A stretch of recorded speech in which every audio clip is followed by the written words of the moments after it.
पूर्वी चंपारण जिले के कटहा गांव से लेकर पश्चिमी चंपारण जिले के चनपटिया तक हो रहे चंपारण तटबंध निर्माण का स्थानीय जनप्रतिनिधियों के द्वारा लगातार विरोध किया जा रहा है। बता दें कि फिर एक बार पूर्व मंत्री सह नरकटिया विधायक डॉक्टर शमीम अहमद के द्वारा आज पूर्वी चंपारण जिलाधिकारी से मिलकर निर्माण कार्य पर रोक लगाने की बात के साथ ज्ञापन सौंपते हुए बिहार सरकार को अवगत कराने की मांग करते हुए कहा कि ये तटबंध आम लोगों के घाटा का सौदा है। वहीं पूर्व मंत्री सह नरकटिया विधायक डॉक्टर शमीम अहमद ने कहा कि यदि सरकार को यही मंशा है कि स्थानीय लोगों को तिल तिल कर मारना, तो उससे बेहतर होगा कि स्थानीय लोगों को गोली मार दे। बता दें कि सिकराना तटबंध का निर्माण पश्चिम चंपारण जिले से पूर्वी चंपारण के कटहा गांव तक होना है। वर्ष 1978 में बिहार सरकार के द्वारा पश्चिम चंपारण जिले से पूर्वी चंपारण जिले के मधुबन प्रखंड क्षेत्र तक बांध निर्माण किया जा रहा था, परंतु स्थानीय लोगों के विरोध से बांध निर्माण पर रोक लगा दिया गया था। फिर से बिहार सरकार ने 553 करोड़ की राशि से टेंडर देकर संवेदक बहाल करने के बाद एनडीए एवं इंडिया गठबंधन के सभी नेता समेत स्थानीय लोगों का आए दिन विरोध देखा जा रहा है।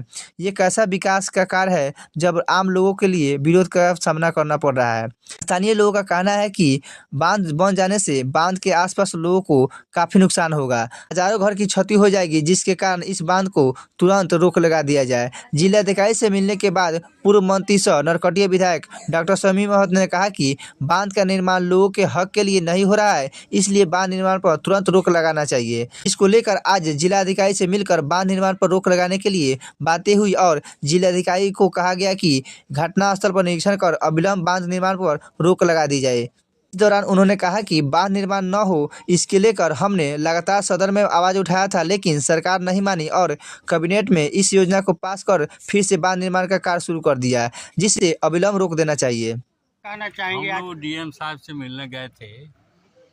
चनपटिया से लेकर कटहा तक जो प्रस्तावित तटबंध है उसको रुकवाने के लिए। ये तटबंध जो है जनता के हित में नहीं है, जनता के खिलाफ है। उसे केवल बंजरिया और सुगौली में लगभग 2 लाख लोग प्रभावित होंगे और उजड़ जाएंगे, उनके घर के ऊपर से पानी बहेगा। तो इस तरह से घर भी बर्बाद होगा और ज़मीन जो है रेतीली हो जाएगी। बांध के अंदर जो ज़मीन होगी, ज़मीन रेतीली हो जाएगी। यानी आप रेतीली होने का मतलब आप बुझते हैं कि वहाँ कोई पैदावार नहीं होगी। तो यह तटबंध जो है जनहित में नहीं है, जनता के खिलाफ है। इसलिए हम लोगों ने डीएम साहब को कहा है कि इसको कृपया रुकवा दिया जाए, इसलिए कि ये जनता के हित में नहीं है। जी आज डीएम साहब से मुलाकात हुई है, क्या मामला था? क्या आज मामला यही है कि जो सिकराना के दाएं तटबंध पर बांध जो बांधना है, इसी की जानकारी देने हम लोग डीएम साहब के पास आए थे। तो लगातार इसके विरोध में, क्योंकि ये बांध बनने से किसी को, जनता को फ़ायदा नहीं है, ये जनता के हित में नहीं है, ये जनता को और बाढ़ में डुबोने की बात है। इसके लिए हम लोग डीएम साहब से आग्रह किए हैं कि आप चल करके फिजिकली एरिया को देख लीजिए, कितना एरिया इसमें प्रभावित हो रहा है।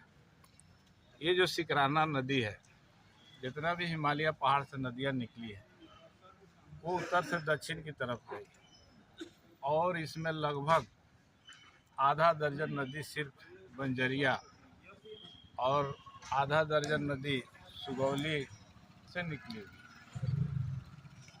और ये एरिया जो है सुगौली, मझौलिया और बंजरिया, ये लो लैंड एरिया है। और नदी का पहले गहराई जो था, ये गहराई भी बहुत नीचा था, वो सील की वजह से ऊंचा हो गया, पानी खींच नहीं पाता है।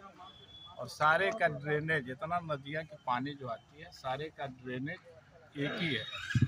और जहाँ बाढ़ आती है बंजरिया में और सुगौली में और मझौलिया में, जहाँ बाढ़ आती है वो पानी का फैलाव बंजरिया एरिया में ही होता है। ये बंजरिया का ही ज़मीन है, सारा सुगौली का ही ज़मीन है, लेकिन इस ज़मीन को हम बीच में बांध देंगे तो ये पानी का लेवल 10 से 15 फीट ऊपर उठेगा। और जैसे 10 से 15 फीट पानी ऊपर उठेगा तो ये गांव पूरा डूब जाएगा।